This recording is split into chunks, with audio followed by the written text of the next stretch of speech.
So we're forcing ourselves to get authentic and show up. And so we have committed to, each time we do a record of a podcast, to jump on live and just take the bull by the horns. We've just recorded a podcast which is really rather taboo. So we're talking about the interplay or the mirroring relationship between what we experience in our intimacy or our sexual lives and what we experience and are able to be in and hold within our parenting. What we really want to do is take this conversation from parenting being one side of the room and sexuality being on the other side of the room to how the woman is central to both of those and how they actually interplay and feed each other. So the conversation we just had was about how our intimate relationships, being both our partnerships and our relationships with our children, being literally by virtue of the dynamic calling us into ever greater authenticity. We were talking about how our children and our partners will push exactly the right buttons to elicit exactly the right response until it's authentic enough. Is it authentic enough? Is it authentic enough? Because when we're feeling one thing, but we have all of these layers of shoulds and beliefs that say it's not okay, it's not safe, I shouldn't be here, and we say or we pretend or we put on a mask that we're something else, we are sensory beings. We filter our world through our senses, not by a well-constructed sentence. And that's the conversation we were just having, was how we really are called into ever greater authenticity through the experience of our sexual partnerships and through the experience of the intimacy we experience with our children.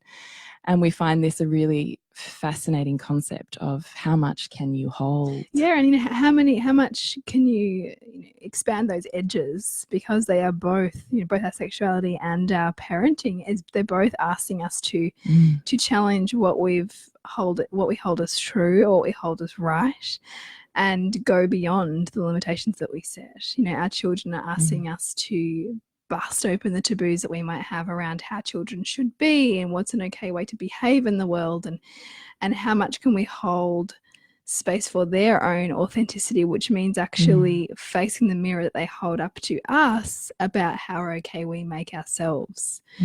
And absolutely our sexuality does the same thing. So it's not actually a podcast about how can you do parenting and sex and make those two things work. It's actually about what are both of those parts of our lives asking us to transform in order to grow and create deeper and more fulfilling intimacy.